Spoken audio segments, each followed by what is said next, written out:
It's a new day.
on, lift your voice.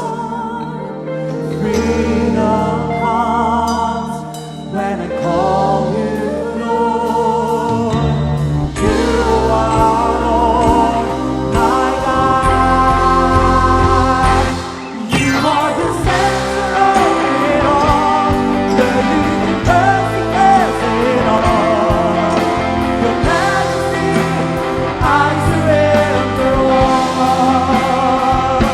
I'll make you the center of my life. Lord, I was born with all I am. You place in me the song of heaven's melody. Your majesty, I live.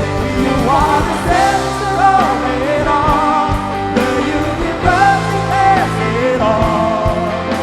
Your majesty, I surrender all. I'll make you the center of my life. Lord, I was born with all I am. You place in me the song of heaven's melody. Your majesty, let us sing your song. Your majesty, I let us sing your song. My life will sing your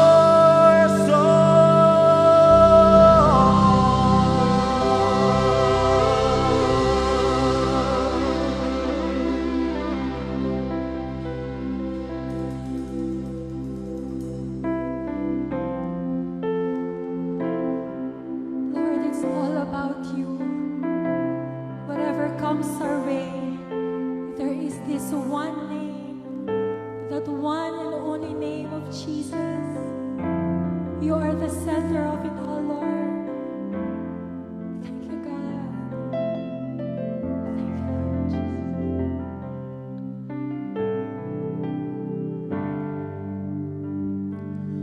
All I once held dear, built my life upon.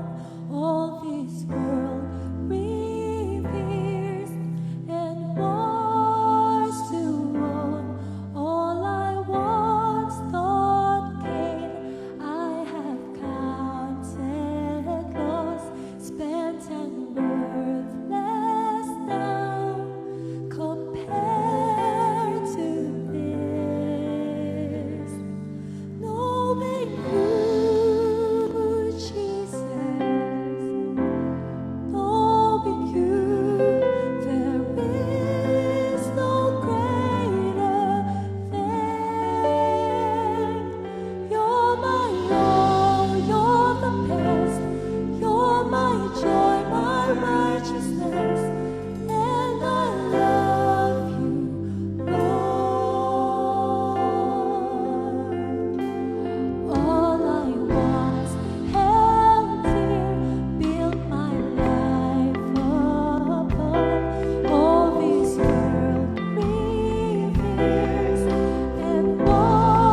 Hi, everybody.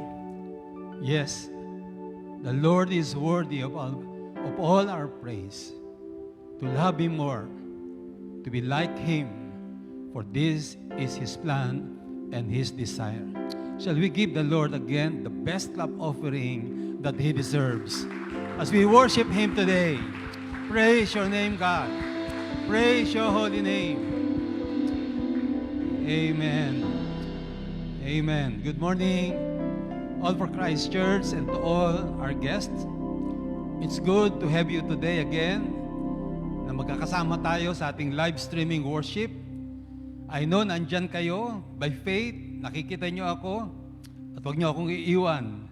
Let's worship God together until the end. Meron po tayong communion maya-maya ng konti. I requested that you prepare your communion element. But nevertheless, well, praise God, we are again together in worshiping the Lord our God. He is the best God. No other God like Him. Amen. Amen. By the way, gusto ko lang i-congratulate din. Nakita ko yung ilang mga kapatid natin from Taguig Science High School, nag-graduate, si John Orbe, si Francine, at yung iba pa. Congrats. Although, live streaming din, online ang inyong graduation, but nevertheless, you did good job.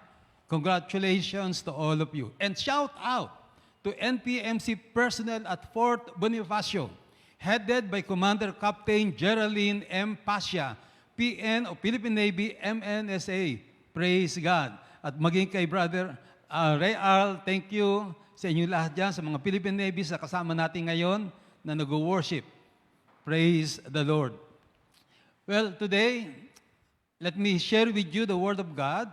At itong ating theme for the month of July is all about Christ-likeness or in His image. Specifically, my title for today is More Like Jesus. More like Jesus. Alam niyo, nagbabasa ako, nakikinig ako sa mga balita, marami akong mga napansin. Sa halimbawa, napansin niyo rin si Presidential Spokesperson Harry Roque ay medyo nabanatan sa social media sa picture niya naliligo kasama ng dolphins. At yung kanyang sinabi, in a way, nag-excuse siya, papalusot, at sabi ni Secretary Roque, tao lamang po, pasensya na. Yes, sino ba sa atin ang walang kapintasan? Lahat po tayo ay merong kanya-kanyang kahinaan. Kaya nga sa lahat ng mga anak naman ng Diyos, ang desire ng Panginoon sa atin, doon sa ating mga kahinaan, sa ating mga pagkukulang, ay mag-improve tayo at maging katulad ng ating Panginoong Hesukristo. Yes, kaya nga po yung ating title ngayong umaga, More Like Jesus. And I pray, like what we sang earlier, we will be saying to the Lord, yes, Lord, I want to be more like you. Alam niyo po, when Jesus Christ ascended into heaven, He tasked His people, His disciples, to go and make disciples of all nations. That His people, the disciples then, at maging tayo sa ngayon, disciples ng Lord, ay maging ilaw ng sanglibutan. Na ikaw at ako ay maging kanyang mga kamay, na hihipo sa mga taong merong matinding pangailangan. Na ang mga tao sa kasalukuyan ay makita nila ang Panginoong Jesus through you and through me. Kaya nga, napakahalaga ng ating paksa na maging talagang tayong lahat ay mag-aspire na maging kawangis ng Panginoong Hesukristo. Ang dami po mga hamon na ating kinakaharap sa kasalukuyan. Nakikita po natin ang maraming mga kababayan natin na maging ang buong mundo na napapalibutan ng maraming mga pangyayari na hindi kanais-nais. At kailangan ng mundo, kailangan ng ating mga kaibigan, kailangan ng mga tao na nakapalibot sa atin, maramdaman nila at maranasan nila ang Panginoong Jesus sa kanilang mga buhay. And these people are looking to us. They want to see Jesus in us. That is why to become like Him, to be more like Jesus, is very, very important nowadays. Let me read to you our text for today. Ito'y makikita natin sa Philippians chapter 2, 5 to 11. Actually lawak ng paksang ito. maging ayon sa wangis ng Panginoon. Maraming mga pwede tayong makita, but for this particular Sunday, today, let me read to you Philippians 2:5-11. Here it is. Naway magkaroon kayo ng kaisipan na tulad ng kay Kristo Jesus. Kahit taglay niya ang kalikasan ng Diyos, hindi niya pinagpilitang manatiling kapantay ng Diyos. Sa halip kusa niyang binitiwan ng pagiging kapantay ng Diyos at namuhay na isang alipin. Pinanganak siya bilang tao at nang siya'y maging tao, nagpakumbaba siya at naging masunurin hanggang kamatayan, maging ito man ay kamatayan sa krus. Dahil dito, siya'y lubusang itinaas ng Diyos at binigyan ng pangalang higit sa lahat ng pangalan. Sa gayon, sa pangalan ni Jesus ay luluhod at magpupuri ang lahat ng nasa langit, nasa lupa at nasa ilalim ng lupa. At ang lahat ay magpapahayag na si Jesucristo ay Panginoon sa ikaluluwalhati ng Diyos Ama. Manalangin po tayo muli. Let us ask the Holy Spirit to teach us by the power of His Word and by the power of His Holy Spirit. Yes, Lord, we open our lives to you today. Speak to us through your Word and speak to us by the power and anointing of your Holy Spirit today. Panginoon, ang inyong mga salita ay magpapabago sa amin at magiging isang paraan upang kami ay maging mas lalong ayon sa wangis ng aming Panginoong Jesus. In His name we pray. Amen. Marami po nga tayo makikita ng mga bagay na dapat nating maging hangarin sa buhay na yung wangis ng Panginoong Jesus ay mapasa atin. Dito, ang sabi ni Apostol Pablo ay maging ating isipin. Ilagay natin daw sa ating isipan ang mga bagay na may kinalaman sa ginawa ng Panginoong Jesus at pinakita niya sa kanyang pagiging isang nagkatawang tao. And let me share with you 3 important things out of this text. Number 1, makikita natin sa Panginoon yung tinatawag na utmost obedience. O yung talagang walang patumangga na pagsunod. Let me again read verse 8. Nagpakumbaba siya at naging masunurin hanggang kamatayan. Maging ito man ay kamatayan sa krus. Sa totoo lang po mga kapatid, I think you will agree pag sinabi ko po ito, masarap kasama ang masunuring tao. Amen ba? Yung anak na hindi ka pa nagsasalita ay ginagawa na ang gusto mo. Like maghugas ng pinggan. Ang hirap naman noong patid na ang litid mo ay ayaw pang kumilos. Di ba? Sabi mo sa iyo, anak mo ka, kinakausap ka ni Pastor Jerry. Mainam na trabahador, yung kapag may sinabi ka, ginagawa. Meron po akong karpentero na paborito, si Jomi. Medyo maliit lang po siya, payat ng kaunti, pero ang nakakatuwa po sa kanya, talagang pag meron po ako sinabi, ginagawa po niya ng walang reklamo. Napaka-masunurin. Alam po yun, yung nanay ko po, pagka ako'y nagpapagawa, lalo na sa aming bahay, may konti mga repair jobs, ang gusto ng nanay ko, sabi niya, bakit hindi pumupukpok yung mga karpentero mo? Mukhang walang ginagawa. Hindi, nanay, sabi ko, naglalagari, kaya wala kayong naririnig. Sabi niya sa akin, hindi, gusto ko basta pumupukpok sila. Pero sa totoo lang, di po ba? Masarap kasama talaga yung hindi mo na kinakailangang bantayan, ay nagtatrabaho o masunurin sa lahat ng aspeto. Masarap kasama yung sa gawain ay hindi reklamador, kundi masunurin at talagang nakafocus sa trabaho. Alam po ninyo, ang ating Panginoong Jesus ay nagpakita ng pagiging napaka-masunuring anak at napaka-masunuring puso. At yun ang sabi ni Apostol Pablo, dapat ay ilagay sa isip natin, actually, pag tinignan po natin ang maraming mga problema na ating nararanasan sa kasalukuyan, maraming mga tao, ay palagay ko ito pong isang observation na alam kong suwak na suwak. Marami yung mga tao sa ngayon ay parang natrap na sa pagiging masuwayin, sa pagiging reklamador. Yung bang gawi at normal na sa tao ang palasuway sa otoridad, palaangil, palaaway. Alam niyo po kung bakit? Dahil po sa tinatawag na Adamic nature na nasa lahat ng nilalang. Opo, uulitin ko. Ang dami po mga taong reklamador, ang dami po mga taong palaangil, ang dami mga tao na parang normal na lang sa kanila yung sumuway. Ang dahilan ay yung Adamic nature. Kung naalala po ninyo, ay si Adan na unang nilikha ng Diyos ay pinagsabihan ng Panginoon na huwag kakainin yung bunga ng puno sa pagkakilala ng masama at mabuti. Sabi ng Biblia, they were enjoying life as they fully obeyed the Lord. But when they disobeyed God, doon po nagpasimula ang problema. And not only that, lahat o halos na pinanganak sa mundong ibabaw ay natanggap. Minana yung Adamic nature na yon na maging talagang reklamador at lagi sumusuway. I hope hindi ikaw iyon. Well, alam po ba ninyo mga kapatid, sa ngayon, sa Amerika, halos laman ng balita ang dalawang napakamapanganib na nagaganap sa Amerika. Ano po yung dalawa na yon? Ang una po ay ang paglaganap ng coronavirus. Alam mo ninyo, sa ngayon, ayon sa estimate, ay ang dami na po, 10 million people ang affected sa buong mundo ng coronavirus. At alam mo ba ninyo na merong, ayon sa record, more or less 500,000 na ang namamatay sa buong mundo. Ang Amerika sa kasalukuyan ay isa sa mga top-notcher doon sa pagkakaroon ng COVID-19. Meron po silang 2.5 million infections at so far ang record, 125,000 ang namamatay na. Opo, top-notcher. Alam po ba yung isang dahilan?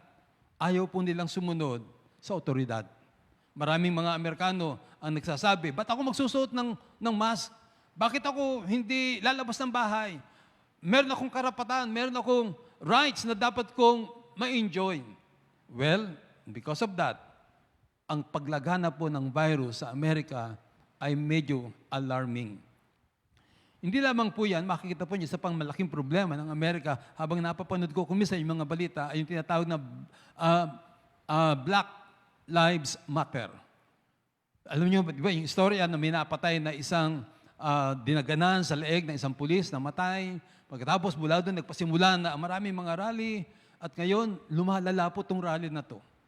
At ang kanilang mga ginagawa ngayon, tinutumba monumento na simbolo ng kanilang pinagdaanan ng araw na hirap. At hindi lamang mga monumento ang kanilang pinapatumbang. Ngayon, dinidemanda nila, pati mga simbahan ay tanggalin na rin. Parang there's nobody else. Walang otoridad na gusto nilang pakinggan. Very, very alarming. Alam po nyo, yung Adamic nature na yan ang nagtutulak sa atin na gumawa ng lahat ng mali. Lalong-lalo na ang magrebelde, sirain ang mga pangako at responsibilidad na ating sinabi nung araw, magmura, mangutang, na walang planong magbayad, at marami pang mga iba. Paano pwedeng lumaya dyan sa Adamic nature na yan? Well, sabi po ni Apostle Pablo sa 1 Corinthians chapter 15, let me read to you verses 45 to 49. Ganito ang sinasabi sa kasulatan. Ang unang tao, si Adan, ay nilikhang binigyan ng buhay. Ang huling Adan ay espiritong nagbibigay buhay. Ngunit hindi naunang spiritual, ang physical muna bago ang spiritual. Ang unang Adan ay mula sa lupa, sapagkat nilikha siya mula sa labok. Ang pangalawang Adan ay mula sa langit. Ang katawang panlupa ay katulad na nagmula sa lupa. Ang katawang panlangit ay katulad na nagmula sa langit. Kung paanong tayo naging katulad ng taong nagmula sa lupa, matutulad din tayo sa taong nanggaling sa langit. Wow! Mapapansin po niyo ito, binanggit po yung dalawang Adan. Yung unang Adan ay yung sumuway doon sa paraiso ng hardin. Yung pangalawang Adan ay tumutukoy po ito sa Panginoong Jesus na naging masunurin sa Ama, sa Diyos na lumikha sa lahat. Yes, mayroon tayong naman ng Adamic nature. Pero ngayon, may second Adam na tayo na dapat nangunguna sa atin. Itong si Jesus na dapat nating gayahin, lalong-lalo na sa larangan ng pagsunod.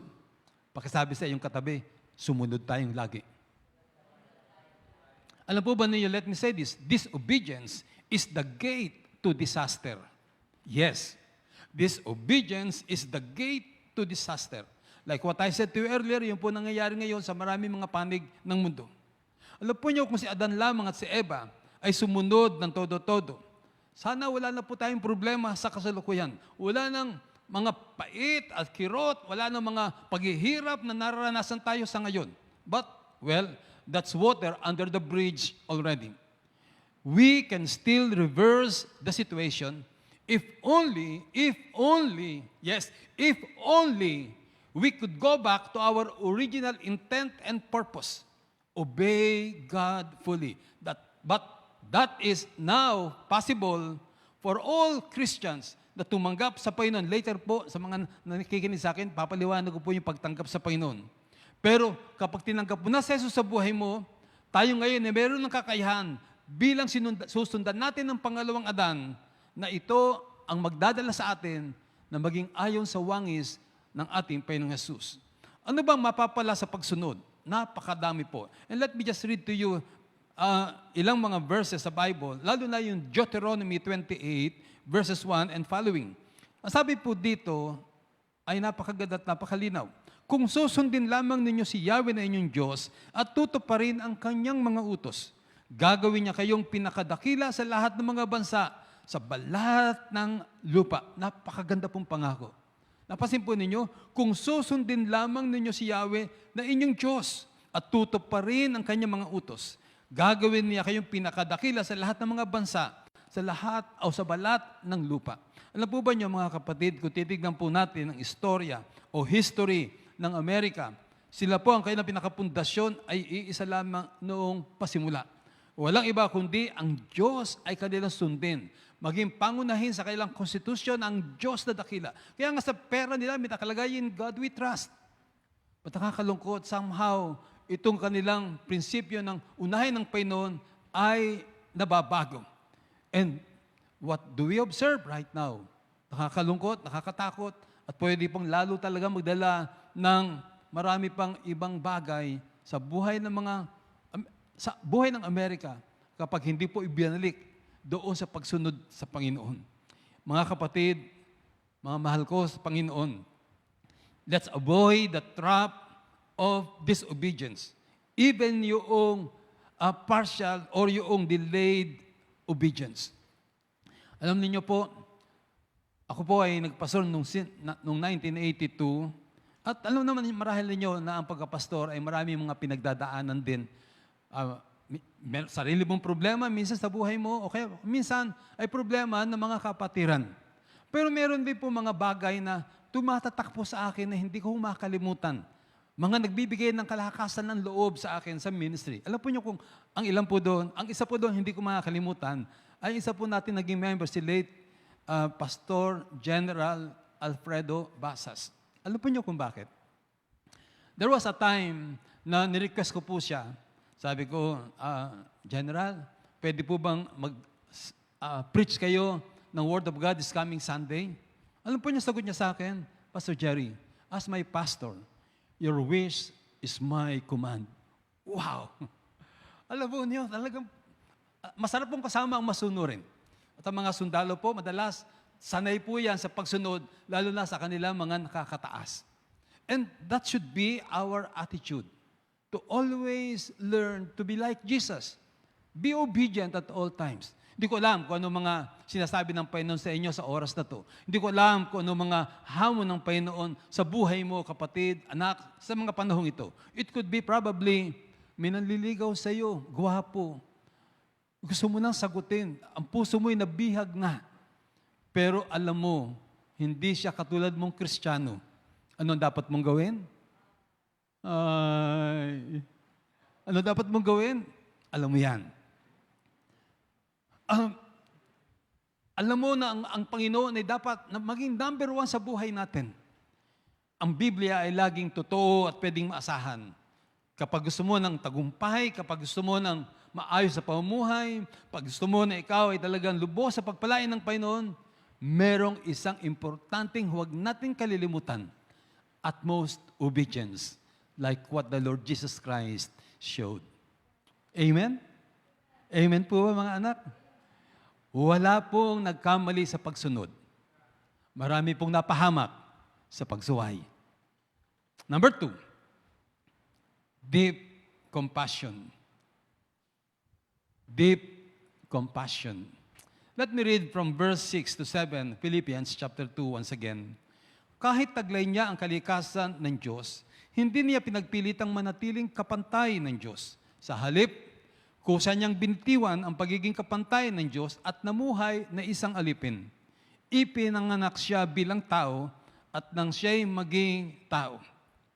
Well, isang magandang tanong ay ito. Ano ba ang nagtulak kay Lord na gawin ang sumunod sa Diyos Ama na magkatawang tao at mamatay sa krus? Of course, nabanggit natin kanina, bilang pagsunod sa Ama. But aside from that, ano ba ang nagtulak pa sa Kanya na talagang yakapin maging ang mamatay sa krus?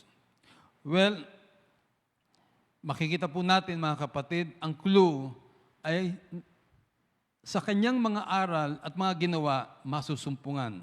Halimbawa, Matthew chapter 22, verse 36 to 39. Teacher, which is the greatest commandment in the law? Jesus replied, love the Lord your God with all your heart, and with all your soul, and with all your mind. This is the first and greatest commandment, and the second is like it. Love your neighbor as yourself. Alam niyo mga kapatid, mga anak sa Panginoon, our Lord Jesus Christ did not just teach this. He showed love and deep compassion sa lahat ng mga tao. Makikita po natin, halimbawa, nasabi nga ng Panginoon na ito ang utos na kailangan. Kahapon sa ating daily bread, probably kung natatandaan ninyo, meron po diyang, sa akin, yung attention ko ay na-focus. In Luke chapter 7, verse 13, it says, when the Lord saw her, his heart went out to her and said, don't cry. Don't cry. Well, ang istorya po kasi yung anak ng babaeng byuda ay namatay at nang makita ng Panginoon ng babaeng napaka-matindi ang kalungkutan na antig ang kanyang puso. Alam niyo po, ang Panginoon ay ganyan. Meron po siyang puso talaga na napaka-compassionate. Jesus cried when he saw Martha and Mary in deep mourning due to Lazarus' death. Alam niyo, let me tell this to you. No? Let me say this to you. Jesus knows your pain. Jesus knows your struggles. And not only that He knows, He cares. Hallelujah. Yes, He cares for you. He cares for everyone who is in pain. Consider halimbawa din ang Matthew chapter 9 from verse 35 to verse 38. Let me read this to you. Jesus went through all the towns and villages, teaching in their synagogues, preaching the good news of the kingdom, and healing every disease and sickness. When He saw the crowds, He had compassion on them, because they were harassed and helpless, like sheep without a shepherd. Then He said to His disciples, the harvest is plentiful, but the workers are few.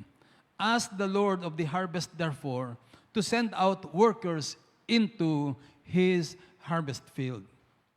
Alam po ninyo, makikita natin sa Panginoon yung deep concern for the people. At sa lahat ng concern na ito ng Panginoon, He met all those needs of the people at the time. Pinakain ng Panginoon ng 5,000 nagugutom na lalaki. Wala daw po doon ang babae pa at mga babae. Hindi ho niya pinabayaan si Peter nung naghahanap ng isda, nang huhuli, walang maging huli kahit isang maliit na tilapia o isang maliit na dulong. Gumawa ang Panginoon ng paraan, binigyan niya ng huli na napakatindi twice si Peter. Jesus addressed the hypocrisy of people wanting to stone a woman caught in adultery. Sabi niya, sino man ang walang kasalanan, sige, siya ang unang bumato. Well, the intention and purpose of the Lord was simple. To help this woman na mawala, hindi siya mapatay. And think of it, kung ikaw yung babae na yon, na alam mo, parang impending yung pagpatay sa iyo. Siguro yung pangangatal ng kanyang katawan sa takot, sa matinding hirap na kanyang nararanasan. And all of a sudden, here comes Jesus. And Jesus rescued her. Why? Because people care. Jesus cares. He cares for this woman. And He cares for you. Alam nyo, sa araw na to, sa maraming mga nakikita natin, mga balita ating nakakalap, ang daming mga tao ang harassed. They need people who can harvest them. They need people like Jesus with deep compassion. Believers na katulad ng Panginoong Hesukristo. Alam po nyo, kahapon, nanonood ako sa international news. Napanood ko ang maraming mga migrants na tumatakas sa kanilang magulong bansa sa Middle East. Sumasakay sa mga barko, nagbabayad ng malaki para lamang magkaroon ng pagkakataong makatakas sa nagigera na kanilang bayan, sa kanilang bayan na taggutom ang nangyayari. Tumatawid sila ng dagat na maliliit lang yung barko na marami ay namamatay dahil sa mga aksidente sa dagat. Then, pagdating nila, naghahangad na makapunta sa baybay dagat ng Europe at iba mga karating na lugar, only to find out later on that they will be denied outright. Hindi sila bibigyan ng entry visa at pinababalik sa kanilang mga lugar. Ang mga ibang ginagawa na lamang pag sila pinababalik na, tumatalo ng dagat. Nagpapakamatay kaysa bumalik pa sa kanilang lugar na wala nang halos pag-asa sa kanilang buhay. Or, nabalitaan natin na yung mga itong naging lockdown sa atin, ang daming mga minor de edad, ang minumolest mismo ng kanilang sariling mga kamag-anakan. Worse, di iba, mga magulang, sa tindi marahil ang hirap, ginagamit na ang kanilang sariling mga anak sa cybersex. Kahit mga halos, ang babata pa. Grabe.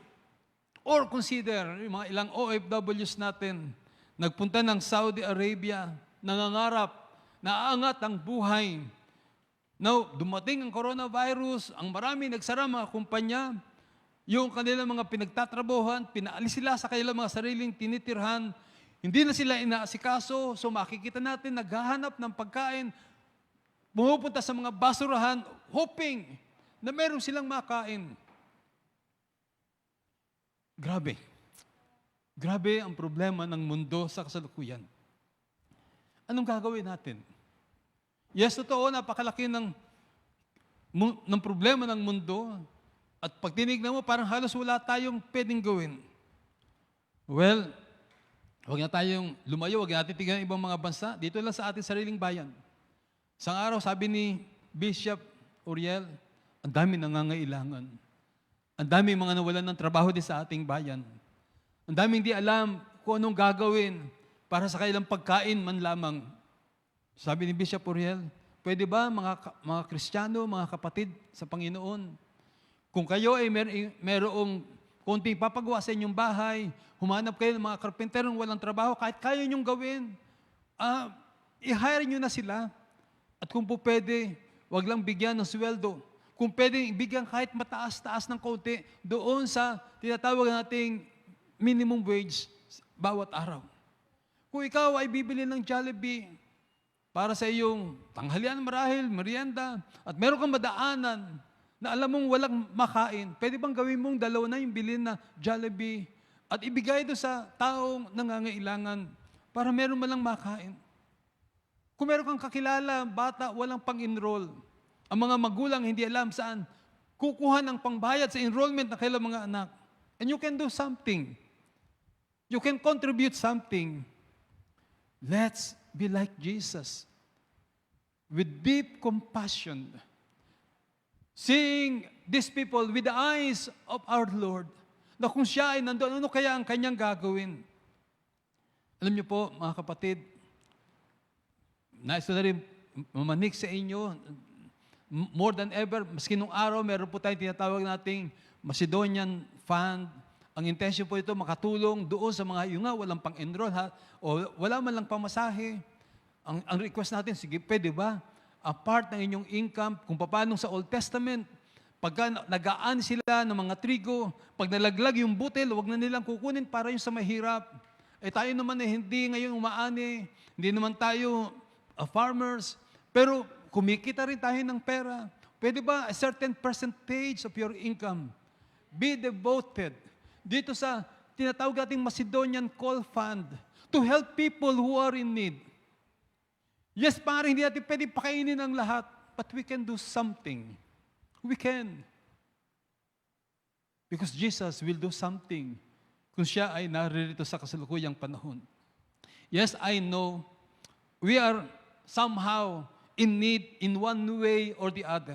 Pastor, paano ko tutulong? Ako din mismo ay mayroong pangailangan. But you know, try to think about this. Yes, you have Jesus and you have everything. Kung ikaw man ay may pangailangan, but you have Jesus. Think about these people who don't have anything and who don't have Jesus. They are in distress. They are, sabi nga ng marami ngayon, isa daw sa problema ng ating lipunan ngayon ay mga problems sa mental health. Let's have pity and pray for these people and have compassion on them. Alam niyo po, minsan, people just need somebody to talk to, be willing to listen, or offer help. Sabihin natin sa mga kaibigan natin, friend, nandito lang ako. If you need to talk, tawagan mo lang ako. If you need me, pupuntahan kita. Reach out to our friends na baka meron dyan, kaibigan kayo. Yung mag-asawa, hindi na magkasundo. Magkakahiwalay na. At paano mga anak na mabubuhay na hiwalay ang kanilang mga magulang? Maybe you can do something. Maybe you can reach out to them. Have pity on them, like Jesus, with deep compassion. If ever you are in need, please let us know. Jesus cares for you. We care for you. Life is worth the living because of our Lord Jesus Christ. Amen? Amen po ba? Kapatid, mga kaibigan, kung meron man kayong problema, wag niyong iisipin na magpakamatay. Lagi po niyong iisipin, meron pong solusyon. Ang solusyon ay ang Panginoon. And we are here. Just contact us. We are willing to help you. Amen. God is good. Amen. Palakpakan po natin ang Panginoon natin. Amen. And lastly, third point. Ano pang sa makikita natin sa Philippians chapter 2 tungkol sa ating Panginoong Jesus? I call this blind giving or risk it all giving. Sabi po let me read again verses 5 and following. Naway magkaroon kayo ng kaisipan na tulad ng kay Kristo Jesus. Kahit taglay niya ang kalikasan ng Diyos, hindi niya pinagpilitang manatiling kapantay ng Diyos. Sa halip, kusa niyang binitiwan ng pagiging kapantay ng Diyos at namuhay na isang alipin. Ipinganak siya bilang tao at nang siya'y maging tao, nagpakumbaba siya at naging masunurin hanggang kamatayan, maging ito man ay kamatayan sa krus. Take note, iniwan niya ang kanyang pagiging Diyos. He's God. Iniwan niya yun. Nagkaroon siya, nagkatawan siya ng tulad natin, isang tao. At hindi lamang ito, kundi sabi nga ng Biblia, maging kamatayan sa krus, ay nakahanda niyang harapin. At the onset of Jesus' life and ministry, we will notice Jesus gave blindly. Meaning, He gave food to the hungry. He healed the sick. He healed the demon-possessed. He intervened in behalf of a woman caught in adultery. He raised the dead back to life. And, let me ask you this. What did the people do in return? Nung dumating na yung time na pipili ang taong bayan between Barabbas and Jesus, ang sagot ng maraming mga tao, almost all of them, crucify Him. We want Barabbas. Crucify Jesus. Jesus knew from the beginning He is to die.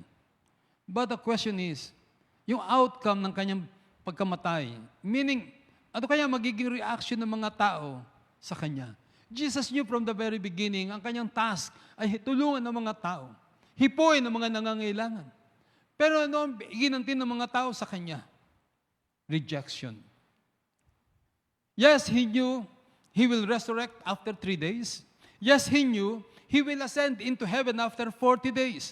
But did He know if people will accept His sacrifice or reject Him? Remember, I believe God will not intervene in your will.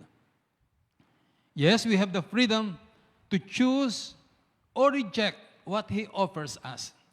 Up to now, sa totoo lang, ay marami pa rin mga tao ang nagpapatuloy na nire-reject ang gospel. Winawalang bahala ang kanyang ginawa doon sa bundok ng Kalbaryo. Naitanong ho ba ninyo? Ako naisip ko tayo, naitanong ko, oo nga no. Paano kaya kung ang tao ay will not respond to his sacrifice? What if there were those who will respond positively but later on turn their backs on Him? Alam po naman yung istorya, di ho ba, sa ngayon, ang dami ng mga naging kilalang mga songwriters, they composed songs of adoration and worship to God, but later on, they turned their backs against Jesus.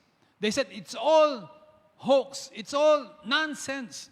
Hindi lamang ho mga worship composers and singers, pati mga pastors. Pastors who preach with great anointing.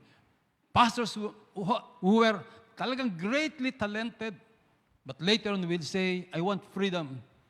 I want to live my own life. I want to marry the same-sex person. Meaning, alam po ninyo, sa tingin ko ho, when Jesus Christ gave His life for us, He gave blindly. Meaning, whether people will accept me or not, still, I will give my life. Alam niyo mga kapatid, let's give to the Lord. Let's give blindly like Him. Tingnan po niyo to. Tayo, hindi katiwa-tiwala sa totoo lang. Bakit? Sabi nga ni Harry Roque, tao lamang po, marami pa rin kahinaan. Meaning, hindi po katiwa-tiwala tayo, pero alam mo ba ninyo, minahal ka ng Diyos ng todo-todo. Kahit hindi ka katiwa-tiwala, minahal ka ng Diyos ng todo-todo. Tanong, si Jesus po ba ay katiwa-tiwala? Of course. Ibig sabihin, mahalin natin siya ng todo-todo. Mahalin natin siya ng todo-todo. Yes, let's give to the Lord. Let's give to the world. Let's give blindly. Like our Lord Jesus Christ. As I close, naalala ko lamang po, dalawang personalidad. Ang isa po ay si Abraham sa Lumang Tipan. Si Abraham ay kinausap ng Diyos, give up Isaac. Offer him up to me as a sacrifice. Si Abraham ay hindi ho nagdalawang isip. Alam niyo ang istorya. I don't need to give you the details. He was so willing to give up the best in his life. His only son, the promised son, na sabi ng Panginoon ay magiging iyong lahi. Pero para kay Abraham, I love my God more than my son. And I can give up anything and everything for him. Wow. And you know, kung ano nangyari sa buhay ni Abraham, and God blessed him powerfully and tremendously. The last person I would like to mention is Mahatma Gandhi, a very respected leader who lived in India. Alam po ba niyo basa sa isang nabasa kong libro? He almost got to know Jesus personally. Kamuti nga po siya ma-convert sa Christianity. Kaya lang po, hindi natuloy. Alam niyo po ang dahilan. He said this, I like the Jesus of the Bible, but not the Christians of today. Kasi po, ibig niya sabihin, hindi niya nakita sa mga Kristiyano sa ngayon, si Jesus na kanilang sinasamba at tinanggap. Today, yes, today, let's allow the world to see Jesus in us. To be like Him, utmost obedience. No questions asked. Kung sa larangan ng pera, sa larangan ng puso, sa larangan ng pangarap, sa lahat, anumang larangan sa buhay, may it be that we will always say, I want to be like Jesus. Kahit buhay ko, ay kaya ko ibigay para sa Panginoon, utmost obedience. Let's look at people around us, your relatives, your friends. They need Jesus. Let's have that deep compassion na whenever we see somebody, let's look at the person with the eyes of Jesus. Anong need nito na pwede kong matulungan? Na tayo, habang nabubuhay sa mundong ibabaw, ay maging extension ng kamay, pagpapala ng Diyos sa maraming nilalang. And we can say today, yes, Lord, for you, I'm willing to give everything blindly. Hindi ko alam anong hamon na binibigay ng Panginoon sa iyo sa ngayon. Hindi ko alam anong sinasabi ng Lord sa iyo na i-give up mo sa buhay. Ang alam ko lang ay ito, walang sumunod sa Diyos na nalugi. Wala. Wala. And the best, therefore, commitment that you and I can do today is to say to the Lord, I'm willing, God, to be like Jesus. I'm willing, God, to be like your Son, my Lord Jesus Christ. Shall we pray? Bow down, please, your head, and let's pray. Panginoon, alam po ninyo ang bawat buhay namin. Alam po ninyo ang aming mga struggles na kinakaharap. Alam po ninyo mga pwedeng maging hadlang sa aming patuloy na pagbibigay ng buhay sa inyo. Ang dalangin ko, Panginoon, makita ninyo sa aking mga kapatid sa oras na ito, sa bawat naabot ng live streaming na ito. Lord, yung puso na tumitibok na nagsasabi, yes, Lord, I want to be like you. Yes, Lord Jesus, more like you. Have that spirit, mga kapatid, mga anak, right now. Let it come from your heart. That simple prayer. Yes, Lord, more like you.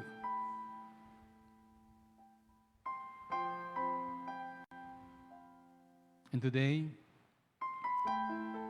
let's remember what Jesus Christ did when He willingly gave up His life for you and me. Let's have our communion. I ask you to please prepare the bread and the wine, remembering that 2,000 years ago, Jesus suffered. Yung ating pinag-aaralan ngayon, yung tema ng ating teksto ngayon, na naging willing siya na mamatay maging sa bundok ng Kalbaryo just because of His obedience to the Father and His love for you and for me. Sige po, pwede po ba tayong lahat ay tumindig sa oras na to? As we take the communion right now.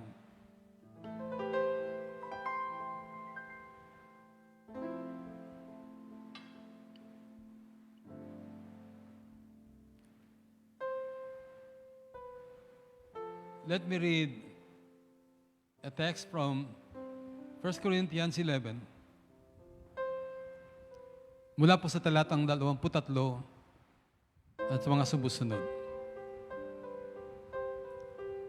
Sabi po ni Apostle Peter, for I received from the Lord what I also passed on to you.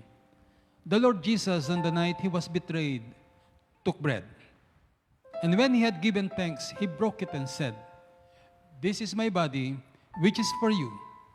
Do this in remembrance of me. Please take the bread.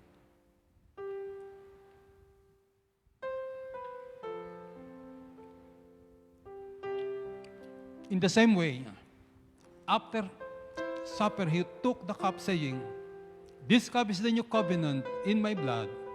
Do this whenever you drink it, in remembrance of me. For whenever you eat this bread and drink this cup, you proclaim the Lord's death until He comes. Praise God for His love. Praise God for a powerful and wonderful memory that 2,000 years ago, Jesus gave His life for you and for me. And allow me, yes, pwede po kayo makaupo, pero allow me to just speak to our guest today. Kung ikaw ay first time mo na nakasama ngayon, first time mo na nag-live streaming, o kaya ilang beses ka na rin nakaka-attend, alam mo ba na mayroong pinaka-importanting mensahe na yung binanggit ko kanina na yung Adamic nature at yung Jesus nature, pwede lamang mangyari sa atin na makawala tayo sa Adamic nature kapag si Jesus ay tinanggap natin sa ating buhay, personal, bilang Panginoon at tagapagligtas. We are not speaking here of religion, no. We are not speaking here of membership in any religion, no. Ang sinasabi po natin dito, and let me be precise, as I share with you, tinatawag po namin itong ABCs of a good life. Yes, God wants you to have a good life. But you need this ABC so that that good life will happen to you. Letter A, ano ibig sabihin nun? Admit you sinned against God. Sabi ng Romans 3:23, all have sinned and fall short of the glory of God. Alam niyo na, banggit ko kanina, ang daming problema ng mundo. Pero sa totoo lang po, matitrace natin ang pinakaugat ng problema ng lahat ng tao sa lahat ng panahon sa kasalanan. Dahil hiwalay ang tao sa Diyos dahil sa kasalanan, dumagsa na po ang maraming problema. Pero ito po ang magandang balita. Letter B, believe God loves you and Jesus died for you. Kaya po meron tinatawag na John 3:16, for God so loved the world that He gave His only begotten Son, that whosoever believes in Him should not perish, but have everlasting life. Yes, alam ni Jesus ang problema mo at problema ko, kasalanan. Ang sabi ng Biblia, ang kabayaran ng kasalanan ay kamatayan. Kaya nga si Jesus, para tayo matubos, namatay Siya para sa iyo at para sa akin. Pero kung ganun, paano ba natin pwedeng maranasan ang pagtubos niya sa atin? Simple lang, letter C, confess Jesus as your Lord and your Savior. Sabi ng Bible, if you confess with your lips that Jesus is Lord and believe in your heart that God raised Him from the dead, you will be saved. Yes, simple, confess with your mouth. Ano ba ikukumpisal mo? Natanggapin mo Siya sa iyong buhay. No, naku, napaka-powerful nito. Listen to me. John 1:12. And I pray the Holy Spirit will speak to you right now. Sabi ng John 1:12, but to all who receive Him, who believe in His name, He gave the right to become children of God. Alam mo, may malaking pagbabago mangyayari sa oras na to kapag tinanggap mo ang Panginoong Jesus sa buhay mo. Magiging isa kang anak ng Diyos. Maaring ang tanong mo, Pastor, gusto ko tanggapin si Jesus, paano ba? Simple lang. Mananalangin tayo ng pagtanggap. Gagawin ko ang panalangin yan at sundan mo lamang ito ng tao sa puso mo. At kung nais mo tanggapin ng Panginoon, hihilingin ko lang, saan ka man naroroon, pwede ka bang tumindig sandali? This is a very solemn moment. God is speaking to you by the Spirit of the living God. Huwag mong tanggihan ang alok ng Diyos at merong magandang planong Panginoon sa buhay mo. Alright? Ang pagtanggap sa pamagitan ng panalangin, mananalangin ako ngayon, pwede mo bang sundan ng tao sa iyong puso? Pikit mo yung mata, sabihin mo lamang ganitong panalangin, Panginoong Jesus, kinikilala ko po, ako'y nagkasala laban sa inyo. Nagsisisi po ako. Patawarin niyo po ako sa lahat kong nagawang kasalanan, sa isip, sa salita at sa gawa. At sa oras pong ito, hinihiling ko, hugasan niyo po ako ngayon ng inyong banal na dugo. At Panginoong Jesus, binubuksan ko buhay ko sa inyo ngayon. Tinatanggap po kita ngayon bilang aking sariling Panginoon at tagapagligtas.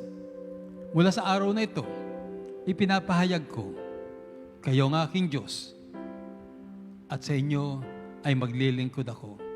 Salamat po, Panginoong Jesus, sa buhay na walang hanggan. Amen. Alam mo, kaibigan, ngayon pwede na kita tawaging kapatid kung tinanggap mo si Jesus. Sapagkat sabi ng Biblia, ikaw ngayon ay anak ng Diyos. Tandaan mo ang araw na to, July 5th, 2020. Ito yung tinatawag na birthday mo sa langit. May birthday ka sa lupa, ipanganak ka ng iyong nanay. Ngayon, pinanganak ka sa Espiritu ng Diyos. This is your second birth o tinatawag na pagiging born again. And again, let me say, congratulations to all of you. And let's continue to rejoice and worship God, for He is worthy of all our praise. Amen.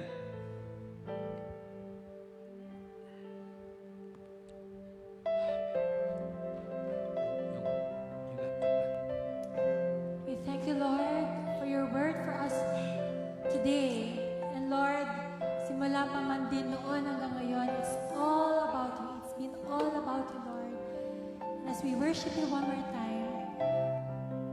Lord, we let it in, the name of Jesus, to come into our lives.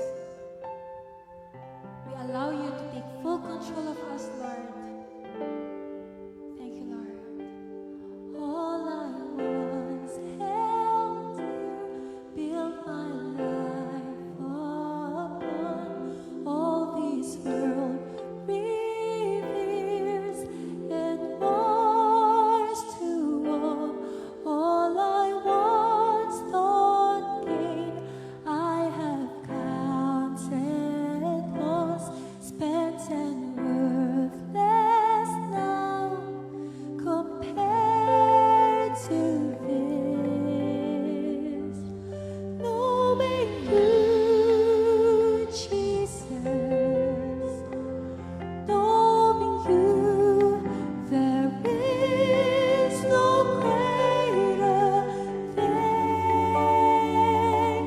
You're my all, you're the best. You're my joy, my righteousness, and I love you, Lord. Now my heart's desire is to know you more, to be found in you, and known as yours, to possess by faith what I could not earn, all surpassing gift of righteousness. Knowing you, Jesus, knowing you, there is no greater thing. You're my all, you're the best. You're my joy, my righteousness, and I love you, Lord. Knowing you, Jesus, knowing you, there is no greater thing. You're my all, you're the best. You're my joy, my righteousness, and I love you. One more time, let's sing it out. Knowing you, Jesus, knowing you, there is no greater thing. You're my all, you're the best. You're my joy, my righteousness. You're my all, you're the best.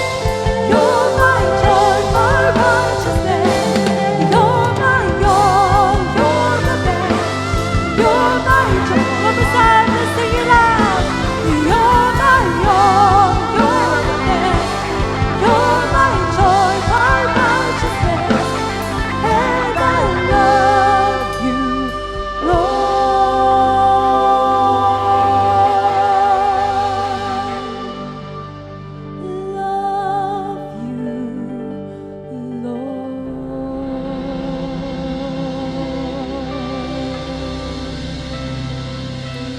Let's worship Him. Let's give Him a clap offering today.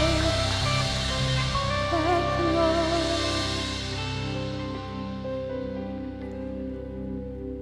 Ang salita ng Diyos ay buhay at makapangyarihan. Habang ako ay nag-worship kanina, this last song, I felt the Lord said to my spirit something like this. Ang salita ko ay buhay at makapangyarihan. Ang sino man na makinig at magsabi sa kanyang sarili, Lord, I will obey you. I felt in my heart, my spirit, the Lord is saying, then the requests and the prayers of my people will be granted. Hallelujah. Kung kanina pala ay nagbigay ka ng attention sa Panginoon, binigyan mo ng focus sa kanyang salita, at nagkaroon ka ng pagkapasya sa sarili mo, Lord, susunod ako sa iyo. I believe God is saying to you today, your prayers and your needs are granted by the Lord our God. Come on, palakpakan natin ng Panginoon na buhay. Come on! Yes, see the miracle of God today. And even this week, you will see the power of God moving in your life, even among your loved ones. I declare the blessings of God to come upon you today. Ang kapayapaan at kagalakan ng Panginoon ay patuloy na sa iyo. Lalo-lalo na rin ang pag-iingat. Walang anumang pestilence or plague or COVID-19 ang hihipo sa iyo at sa iyong buong sangbahayan. Pinapahayag ko ang matindi, mayaman na bendisyon at pagpapala mula sa ating dakilang Diyos. Yes, even prosperity I declare to you. Let it come to you right now. Receive all these blessings today because God is the God of blessings. In Jesus' mighty name, amen, amen, amen, amen. Remember, this is your church, your home. Come and join us because we are all for you. We are all for Christ.